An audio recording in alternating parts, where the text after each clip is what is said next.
مجھے پتہ چل گیا کہ تحریمی گلشن اقبال میں اپنے ایک دوست کے ہاں ٹھہرا ہوا ہے۔ میں اس رات گلشن اقبال پہنچ گیا۔ مجھے وہ بنگلہ تلاش کرنے میں زیادہ دشواری پیش نہیں آئی۔ اس وقت میرے پاس ایک تیز دھار چاقو تھا۔ یہ چھرا میں مچھلیوں کا پیٹ چاک کرنے کے لیے استعمال کرتا تھا اور میرا ارادہ تھا کہ آج اس چھرے سے تحریمی کا پیٹ چاک کر ڈالوں گا، لیکن اس رات قسمت نے میرا زیادہ ساتھ نہیں دیا۔ تحریمی میرے ہاتھ لگا تو مگر بچ گیا۔ میں اس پر چھرے سے صرف ایک وار کرنے میں کامیاب ہو سکا اور یہ وار اس کے بائیں ران پر لگا تھا۔ تحریمی بھاگ گیا اور اس کے دوست اور ایک آدمی نے مجھے پکڑنے کی کوشش کی، مگر میں بھی وہاں سے بھاگ نکلا۔ تیسرے دن رات کو پولیس نے مجھے میرے گھر سے پکڑ لیا۔ اصولی طور پر پکڑے جانے کے بعد مجھے گلشن اقبال پولیس اسٹیشن کے حوالے کیا جانا تھا، مگر مجھے ہمارے علاقے کے تھانے میں لے جایا گیا اور ایک بار پھر میں تھا اور وہی پولیس آفیسر جس سے میرا جھگڑا ہوا تھا۔ مجھے چھت سے الٹا لٹکا کر میرے پیٹ اور کمر پر ڈنڈے برسائے گئے۔ دوسرے طریقے سے تشدد کا نشانہ بنایا گیا۔ مجھے 3 دن تک سونے نہیں دیا گیا۔ تیز روشنی میں مجھے اس طرح بٹھائے رکھا جاتا کہ میں اس کی چکا چوند سے بچنے کے لیے آنکھیں بند کرتا تو میرے سر پر ٹھوکریں ماری جاتی اور مجھے جاگتے رہنے پر مجبور کیا جاتا۔ میرے خلاف کوئی کیس رجسٹر نہیں کیا گیا تھا۔ کیس رجسٹرڈ ہوتا بھی کیسے جبکہ وہ واردات اس تھانے کی حدود سے میلوں دور کسی اور علاقے میں ہوئی تھی۔ ہمارے ہاں ایسا ہی ہوتا ہے کہ پولیس والے جو ہیں نا، میں انہیں سرکاری بدمعاش کہتا ہوں، ان کے پاس بے پناہ طاقت ہے، وردی کی طاقت، بے پناہ اختیارات ہیں۔ یہ جس کو چاہے سڑک پر ننگا کر دیں اور جسے چاہے تھانے میں بند کر کے تشدد کا نشانہ بناتے رہیں۔ انہیں کوئی پوچھنے والا نہیں، انہیں کسی کا خوف نہیں، یہ تو بے تاج بادشاہ ہیں۔ مجھے بعد میں پتہ چلا کہ تحریمی اس رات میرے ہاتھوں زخمی ہونے کے بعد وہاں سے بھاگ کر کسی اور ٹھکانے پر چلا گیا تھا۔ وہ اگر چاہتا تو میرے خلاف گلشن تھانے میں باقاعدہ رپورٹ لکھوا سکتا تھا۔ قاتلانہ حملے کے الزام میں مجھ پر سنگین کیس بن سکتا تھا۔ میرے لیے مزید مشکلات پیدا ہو سکتی تھیں، لیکن تحریمی نے ایسا اس لیے نہیں کیا کہ وہ خود غیر قانونی طور پر پاکستان آیا ہوا تھا۔ وہ میرے خلاف کوئی قانونی کارروائی کیسے کر سکتا تھا؟ تاہم اس نے مجھے سزا دینے کی ذمہ داری میرے علاقے کے اسی راشی اور بے ضمیر آفیسر کو سونپ دی، جس نے مجھے 3 دن تک حوالات میں بند رکھ کر روئی کی طرح دھنک دیا۔ جیسے جیسے مجھ پر زیادتیاں ہوتی رہیں، میرا جوش انتقام بڑھتا رہا۔ میری ماں اپنا ذہنی توازن کھو چکی تھی۔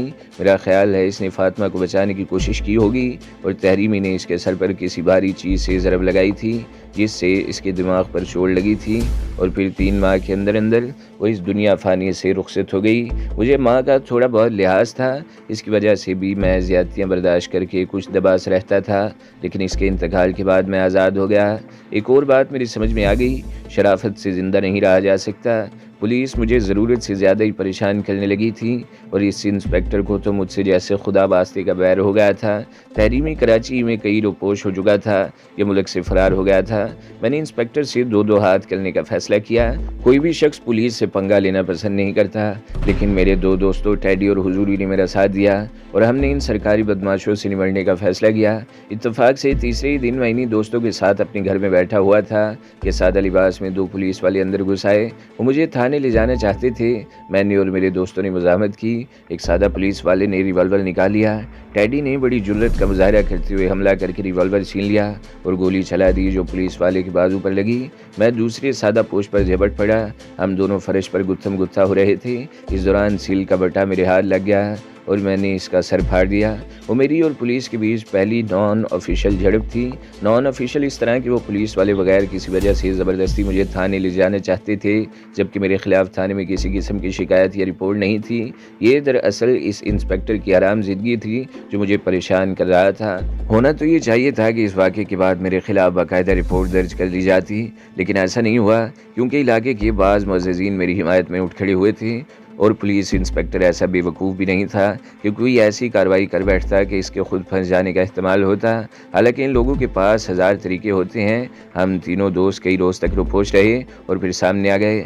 فاطمہ کی موت کے بعد پولیس کے چکر میں میرے گھر کی ایک ایک چیز بک گئی تھی۔ اب وہ گھر بھی نہیں رہا تھا۔ ہمیں پیسوں کی ضرورت تھی۔ بعض لوگ ہمدردی میں ہمیں کچھ دے دیتے تھے۔ انہی دنوں 2-3 گنڈوں نے علاقے میں ادھم مچا رکھا تھا۔ وہ دکانداروں سے بھتہ وصول کرنے کے لیے انہیں پریشان کرتے۔ انکار کی صورت میں پٹائی کی جاتی اور توڑ پھوڑ کی جاتی۔ میں نے اپنے دونوں ساتھیوں ٹیڈی اور حضوری کے ساتھ مل کر ان گنڈوں کو علاقے سے باہر بھگا دیا۔ دکاندار اور اس علاقے میں کاروبار کرنے والے ہم سے بہت خوش ہوئے اور مجھے نذرانے کے طور پر ہر ہفتے کچھ نہ کچھ دینے لگے، اور یہی ان کی سب سے بڑی غلطی تھی۔ علاقے کے دکاندار اور کاروباری لوگ پہلے خوشی سے ہمیں نذرانہ پیش کرتے تھے، پھر ہم زبردستی بھتہ وصول کرنے لگے۔ اس کے لیے ہم نے وہی حکمت عملی اپنائی تھی۔ یعنی جو دکاندار بتا دے اسے دوسرے گنڈوں سے تحفظ فراہم کیا جائے، اور جو نہ دے اس کی نہ صرف پٹائی کی جائے بلکہ اس کی دکان میں بھی توڑ پھوڑ کی جائے۔ بازار میں ٹھیلے والوں سے پہلے پولیس والے بتہ وصول کرتے تھے، پھر یہ کام ہم کرنے لگے، جس سے ہماری پولیس سے باقاعدہ ٹھن گئی۔ اب میں پولیس سے نہیں ڈرتا تھا، میرے ساتھ 2-3 اور لڑکے شامل ہو گئے، اور پھر یہ گروہ بتدریج بڑھتا چلا گیا، اور گروہ کے تمام لڑکوں نے مجھے اپنا سربراہ تسلیم کر لیا، اور میں بہت جلد رنگا دادا کے نام سے مشہور ہو گیا۔ یہ کھنڈر نما بلڈنگ پتہ نہیں کس کی ملکیت ہے، لیکن یہاں ایک منشیات فروش نے قبضہ جما رکھا تھا۔ ہم نے کئی ہفتوں کے مقابلے کے بعد انہیں مار بگایا اور اس بلڈنگ پر قبضہ کر لیا۔ اس دوران اس پولیس انسپیکٹر کا یہاں سے تبادلہ ہو گیا۔ نئے آنے والے آفیسر نے پہلے تو حسب معمول ہمیں خوفزدہ کرنے کی کوشش کی، اور پھر ایک رات وہ یہاں پہنچ گیا اور ہم میں معاملہ طے پا گیا۔ میرے 2 ہفتوں کے بعد 5 لاکھ روپے یعنی 10 لاکھ روپے مہینہ 10 لاکھ روپے مہینہ دینے کے باوجود ہماری پولیس سے ٹھنی رہتی تھی۔ کبھی کبھار کوئی جھڑپ ہو جاتی۔ آج بھی کوئی ایسی گڑبڑ ہوئی ہے۔ نئے آفیسر کو آئے ہوئے صرف 30 دن ہے اور اس نے 15 لاکھ روپے کا مطالبہ کر دیا ہے۔ بہرحال یہ معاملہ بھی طے ہو جائے گا۔ رنگا خاموش ہو کر کچھ دیر تک دیوار پر آویزہ قالین کو دیکھتا رہا، پھر گہرا سانس لیتے ہوئے بولا، تو دوست یہ ہے میری کہانی۔ اب تم جان گئے ہوگے کہ میں ایک شریف آدمی سدادہ کیسے بن گیا۔ میرے منہ سے بھی گہرا سانس نکل گیا۔ ہر گنڈے اور بدماش کا پس منظر ایسا ہی ہوتا ہے۔ اس میں گنڈوں، بدماش اور قاتلوں کی تعداد میں اضافہ کرنے میں پولیس کا بھی بڑا عمل دخل ہے۔ یہاں پولیس اسٹیشن، عقوبت خانے اور جیل جرائم کے بڑے ٹریننگ سینٹر ہیں۔ چند ہفتے یا چند مہینے جیل میں گزارنے والا شخص منجا ہوا مجرم بن کر باہر نکلتا ہے۔ اور تحریمی، اس کا کیا ہوا؟ میں نے پوچھا۔ وہ پاکستان سے بھاگ گیا تھا، رنگا نے جواب دیا، اور چند مہینوں بعد واپس آیا تو میں ان معاملات اور پولیس سے الجھا ہوا تھا، لیکن بہرحال میں اس کی طرف سے غافل نہیں تھا۔ مجھے یہ پتہ چل گیا تھا کہ اس نے بعض بااثر لوگوں سے مل کر اپنا برسوں پرانا معاملہ طے کر لیا تھا، اور یہاں اس نے اپنا ریکٹ بنا لیا تھا۔ تحریمی نے اپنے گرد ایک ایسا مضبوط حصار بنا لیا تھا، اور سچی بات یہ ہے کہ اپنے قدم جما لینے کے بعد میں اسے براہ راست ٹکر لینے کی پوزیشن میں نہیں تھا، لیکن پس منظر میں رہ کر اسے وقتاً فوقتاً نقصان پہنچاتا رہا۔ وہ ہیروئن کا دھندا کرتا ہے۔ افغانستان سے پشاور، لاہور اور کراچی اور یہاں سے یورپی ممالک میں ہیروئن سپلائی کی جاتی ہے۔ میں 3 مرتبہ اس کا مال پکڑوا چکا ہوں، 4تھی مرتبہ تم نے پکڑوا دیا۔ میرے خیال میں اب سے تو اتنا نقصان اٹھانے کے بعد اس کی کمر ٹوٹ جانی چاہیے تھی اور اسے اس دھندے سے بھاگ جانا چاہیے تھا، لیکن لگتا ہے اس کی پشت بہت مضبوط ہے اور بزنس میں یہ عرب شیخوں کا بھی سرمایہ لگا ہوا ہے۔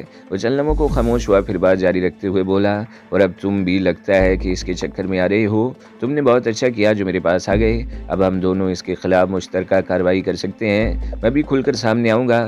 جب 2 طرف سے حملہ ہوگا تو وہ یقیناً بوکھلا جائے گا اور یہاں سے اپنا بوریا بستر سمیٹ کر کوشش کرے گا، لیکن میں اسے بھاگنے نہیں دوں گا۔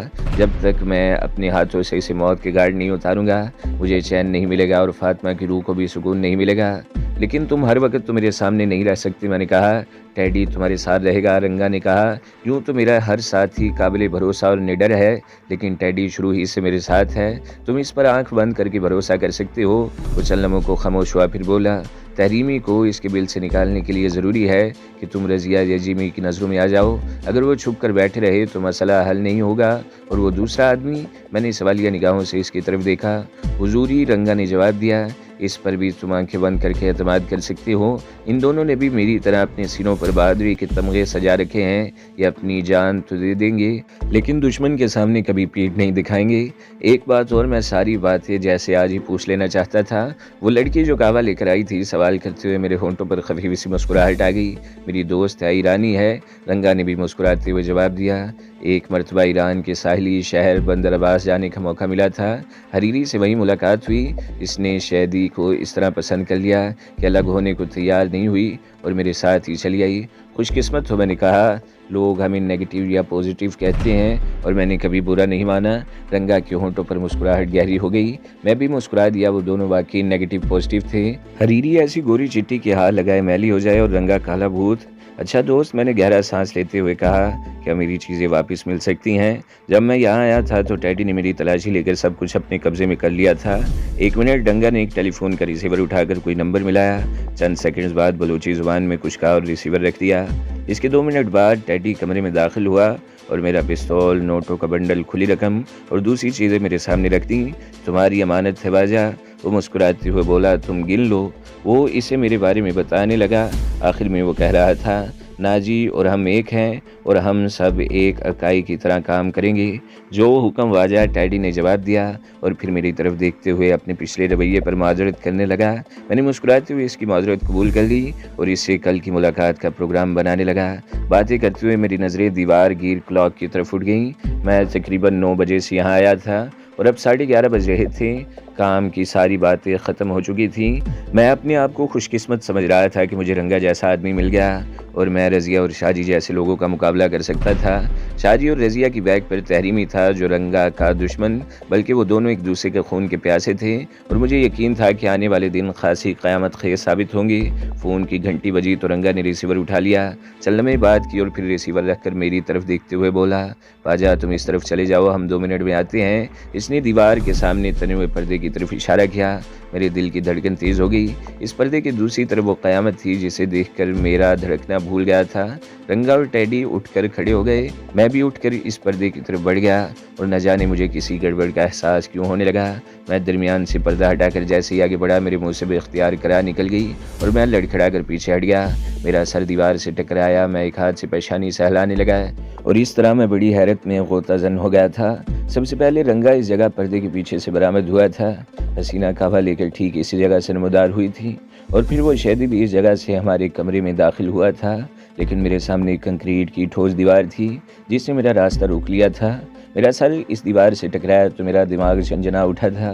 سوری باجا، رنگا جلدی سے بولا، مجھ سے غلطی ہو گئی، تمہارا ناریل پھوٹا تو نہیں معمولی سی چوٹ ہے لیکن۔ رنگا میری معذرت سنے بغیر دوبارہ کشن پر بیٹھ گیا اور ہرے رنگ کے ٹیلی فون پر ریسیور اٹھا کر ڈائل کرنے کے بعد ریسیور رکھ دیا اور اٹھ کر ایک بار پھر پردے کی طرف اشارہ کرتے ہوئے بولا، اب تم جا سکتے ہو، اس مرتبہ دیوار تمہارا راستہ نہیں روکے گی۔ میں نے اس مرتبہ اجلت کا مظاہرہ نہیں کیا، بڑے آرام سے پردہ ہٹایا، اب میرے سامنے سے غائب ہو گیا اور راستہ دروازے کی طرف تھا۔ میں نے رنگا کی طرف دیکھا، میرا انتظار کرنا، مجھے آنے میں دیر نہیں لگے گی، رنگا نے کہا۔ میں دوسری طرف آ گیا۔ اس طرف مختصر سی رہدری تھی، میں دوسری طرف کھڑے ہو کر پیچھے دیکھنے لگا۔ فرش سے چھت تک دیوار کا ایک حصہ سلائڈنگ ڈور کی طرح اپنی جگہ سے سرک رہا تھا اور دیکھتے ہی دیکھتے وہ راستہ اس طرح بند ہو گیا جیسے کبھی اس کا وجود ہی نہ رہا ہو۔ اس دیوار کو دیکھ کر کوئی بھی یہ نہیں کہہ سکتا تھا کہ یہاں کوئی راستہ ہوگا۔ اس دیوار کے اس میکانزم کا تعلق یقیناً ہرے رنگ کے اس ٹیلی فون سے تھا جس پر کوئی شبہ بھی نہیں کر سکتا تھا۔ میں بھی اس دیوار کو گھور ہی رہا تھا کہ عقب سے ایک نہایت شریں آواز سن کر اچھل پڑا۔ مجھے یوں لگا جیسے میرے کانوں کے قریب اچانک ہی چاندی کی گھنٹیاں کھنک رہی ہوں۔ خوش آمدید، میں نے مڑ کر دیکھا اور میرا دل اچھل کر حلق میں آ گیا۔ میرے سامنے وہی قیامت کھڑی تھی، لیکن اس وقت اس کا لباس مختلف تراش اور مختلف رنگ کا تھا۔ ویسے لگتا یہی تھا جیسے قدیم بغداد کے الف لیلوی کا کوئی کردار زندہ ہو کر میرے سامنے آ گیا ہو۔ اسے نہ شلوار کہا جا سکتا تھا نہ پاجامہ، گھٹنوں سے اوپر تھیلے کی طرح بہت ڈھیلا تھا جس میں بے شریر چونٹیں پڑی ہوئی تھیں اور ٹخنوں سے قریب ٹانگوں سے چپکا ہوا تھا۔ پائنچے پر الاسٹک یا ٹچ بٹن لگے ہوئے تھے۔ کمر پر تقریباً 4 انچ چوڑی سنہری بیلٹ تھی۔ جسم کے بالائی حصے کے لباس کو چولی ہی کہا جا سکتا تھا جس کی آستین 4 انچ سے زیادہ لمبی نہیں تھی۔ کاندھوں پر آستینوں کے پف سے بنے ہوئے تھے۔ چولی کا گریبان اس کی دل نواز مسکراہٹ کی طرح خاصا فراق تھا۔ سر پر کسی قسم کی اٹھی ہوئی ٹوپی یا کلاوا تھا جس پر سفید شیفون کا دوپٹہ پگڑی کی طرح لپٹا ہوا اس کے پلو اس کی پشت پر پھیلا ہوا تھا۔ اس کی آنکھوں میں بے پناہ چمک تھی، بالکل وہی عمر خیام کی ربائی۔ میرے منہ سے بے اختیار نکلا، میں صرف میٹرک پاس آدمی، میری زندگی جرائم کی زندگی میں گزری تھی، عمر خیام کو میں کیا جانوں؟ اسے پڑھنے اور سمجھنے کے لیے اعلیٰ ذوق اور زبان دانی کی ضرورت تھی، لیکن بار بار عمر خیام کا تذکرہ اس لیے کر رہا ہوں کہ جب عرصہ پہلے میں اپنی مجرمانہ سرگرمیوں میں مصروف تھا تو ایک روز نولکھا بازار میں کتب فروش کی دکان کے سامنے گزرتے ہوئے ٹھٹک کر رہ گیا تھا۔ دکان کے دروازے کے قریب ہی ایک کیلنڈر لٹکا ہوا تھا جس پر ایسی ہی حسینہ کی بہت سی خوبصورت تصویریں چھپی ہوئی تھیں۔ میں دکان میں داخل ہو گیا۔ اندر اس قسم کی چند تصویریں فریموں میں بھی آویزہ تھیں اور پھر یہ دلچسپ انکشاف ہوا کہ سیٹھ عبداللہ نامی وہ پبلشر ہر سال عمر خیام کی رباعیات پر اس قسم کے کیلنڈر چھاپا کرتا ہے۔ میں عمر خیام کو پڑھے بغیر اس کی شاعری کی داد دیے بغیر نہ رہ سکا۔ اگر وہ ایسی ہی حسیناؤں کو دیکھ کر اشعار کہا کرتا تھا تو وہ واقعی ایک باذوق آدمی تھا۔ بہرحال میں نے اس دکان سے کئی فریم خرید کر اپنے گھر کے کمروں میں آویزہ کر لیے تھے۔ عمر خیام مجھے دیکھ کر ہی تو شعر کہتا تھا۔ وہ کھنکتی ہوئی آواز سن کر میں اچھل پڑا۔ وہ میرے منہ سے بے اختیار نکلا، یہ حسینہ باذوق بھی تھی تو پھر تمہاری عمر، میں کیا سوچوں کیا سمجھوں؟ اس نے ایک کھنکتا ہوا سا کہکا لگایا، پھر بولی، اب میں کسی کھنڈر کی طرح اتنی قدیم بھی نہیں ہوں۔ عمر خیام کی شاعری تو ہر دور کے لیے ہے۔ صدیوں پہلے میں نہیں تھی، مجھ جیسی کوئی اور ہوگی جنہیں دیکھ کر وہ بہک جاتا تھا اور شعر کہتا تھا، اور آج وہ زندہ ہوتا تو مجھے دیکھ کر جام پیے بغیر بہک جاتا اور ویسے ہی اشعار کہتا۔ دریں چشک میرے منہ سے بے اختیار نکل گیا، او اس کی آنکھوں کی چمک بڑھ گئی۔ فارسی جانتے ہو؟ نہیں، میں نے نفی میں سر ہلا دیا۔ بہت عرصہ پہلے اپنے ایک جاننے والے سے یہ جملہ سنا تھا، اس وقت بے اختیار زبان سے نکل گیا، شاید کسی ایسے موقع کے لیے کہا گیا تھا۔ دریں چشک وہ مسکرا دی، مجھ سے بڑی گستاخی ہوئی مہمان مہربان کے، میں نے تمہیں دیر تک یہاں روکے رکھا، آؤ اطمینان سے بیٹھ کر باتیں کرتے ہیں، رنگا کو آنے میں تاخیر ہوگی۔ وہ مجھے ایک ایسے کمرے میں لے آئی جو شاندار طریقے سے آراستہ تھا۔ یہاں بھی فرنیچر نام کی کوئی چیز نہیں تھی، فرش پر دبیز قالین بچھا ہوا تھا جس میں پیر دھنس رہے تھے، دیواروں پر شاہکار پینٹنگز آویزہ تھیں اور ان پینٹنگز کے درمیان حریری کی ایک خوبصورت 10 بائی 12 انچ سائز کی رنگین تصویر بھی آویزہ تھی۔ ایک کیمرے کا پورٹریٹ تھا اور اس میں بھی حریری نے ایسا ہی لباس پہن رکھا تھا۔ رنگا نے بتایا تھا کہ وہ ایرانی تھی۔ ایران تو بہت ماڈرن ہے، وہاں کی عورتیں تو اسکرٹ بلاؤز پہنتی تھیں، لیکن حریری کو شاید یہ لباس زیادہ پسند نہیں تھا۔ میں نے مڑ کر اس کی طرف دیکھا، وہ واقعی حریر کی طرح تھی، نرم و ملائم مخلوطی حسن کی مالک، اور اس کی باتوں سے اندازہ ہوا کہ وہ اپنے قیامت خیز حسن سے بخوبی آگاہ تھی۔ فرشی نشست پر اس قیامت کے سامنے بیٹھنا میرے لیے واقعی قیامت ہو رہا تھا۔ اس کے بات کرنے کا انداز، اس کی کھنکتی ہوئی آواز اور اس کی ہر ادا میرے دل میں قیامت ڈھا رہی تھی۔ آدھا گھنٹہ میرے لیے واقعی قیامت بن کر گزرا تھا۔ ہر لمحہ میری یہ کوشش رہی تھی کہ مجھ سے کوئی گستاخی سرزد نہ ہو جائے۔ میں یہ بھی جانتا تھا کہ یہاں کسی جگہ کوئی خفیہ کیمرہ پوشیدہ تھا جو میری ہر حرکت کو کسی اور کمرے میں ٹی وی اسکرین پر اجاگر کر رہا ہوگا، اس لیے میں بہت زیادہ محتاط بھی تھا۔ اور پھر رنگا کو دروازے میں نمودار ہوتے دیکھ کر میں نے اطمینان کا سانس لیا۔ وہ آگے نہیں آیا تھا، اس نے وہیں رک کر اشارہ کیا اور میں اٹھ کر اس کے ساتھ آ گیا۔ حریری اس کمرے سے نکل کر ایک رہدری تک ہمارے ساتھ آئی تھی اور پھر وہیں رک گئی۔ میں نے گردن گھما کر اس کی طرف دیکھا، اس کے احمری ہونٹوں پر بڑی دل فریب الوداعی مسکراہٹ تھی، اور پھر میں رنگا کے ساتھ دوسری رہدری میں مڑ گیا۔ اور پھر یہ انکشاف میرے لیے بڑا سنسنی خیز ثابت ہوا تھا کہ اس وقت میں اس بوسیدہ عمارت میں نہیں بلکہ اس کے ساتھ والی جدید طرز تعمیر کی حامل عمارت میں تھا۔ یہ عمارت فلیٹوں پر مشتمل تھی۔ ہم ایک فلیٹ کے دروازے سے باہر نکلے تو رہدری میں ایک میمن جوڑے سے سامنا ہو گیا۔ ادھیڑ عمر آدمی نے بڑے ادب سے ہاتھ اٹھا کر رنگا کو سلام کیا۔ رنگا بتا رہا تھا کہ یہ نئی عمارت اس پرانی عمارت کے ساتھ ملی ہوئی ہے۔ جب اس کی تعمیر شروع ہوئی تھی تو اس نے یہاں 3 فلیٹ بک کروا لیے تھے اور پھر بعد میں لاکھوں روپے خرچ کر کے اس بوسیدہ عمارت اور اس نئی عمارت کے بیچ دیوار میں وہ خفیہ راستہ بنوایا تھا جس کے بارے میں اس کے 2-4 وفاداروں کے سوا کسی کو علم نہیں تھا۔ جب میں رنگا کے ساتھ سیڑھیاں اترتا ہوا اس عمارت سے باہر نکلا تو مرکزی گیٹ کے سامنے ٹیڈی ہمارا منتظر تھا۔ اوکے واجہ، رنگا میری طرف ہاتھ بڑھاتے ہوئے بولا، پھر کسی وقت ملاقات ہوگی، تم ٹیڈی کے ساتھ اپنا پروگرام طے کر لو، یہ مجھے صورتحال سے آگاہ کرتا رہے گا۔ میں نے رنگا سے ہاتھ ملایا اور ٹیڈی کے ساتھ آگے بڑھ گیا۔ اگرچہ 12 سے اوپر کا وقت تھا مگر یوں لگتا تھا جیسے اس علاقے میں ابھی شام اتری ہو۔ مرکزی چوک پر تو بڑی رونق تھی، تمام ریسٹورنٹ کھلے ہوئے تھے، پان کے کھوکھو اور کولڈ ڈرنکس کی دکانوں کے سامنے بھی لوگ ٹولیوں کی صورت میں کھڑے گپ شپ کرتے ہوئے وقت گزار رہے تھے۔ کراچی واقعی عروس البلاد تھا، یہاں بعض علاقوں میں تو رات ہوتی ہی نہیں تھی۔ تو دوستو، اگلی قسط سننے کے لیے ہمارے چینل کو ضرور سبسکرائب کریں، ویڈیو کو لائک کریں اور بیل کے آئیکن پر بھی کلک کر دیں تاکہ ہر جو آنے والی ویڈیوز ہیں وہ آپ کو سب سے پہلے ملتی رہیں۔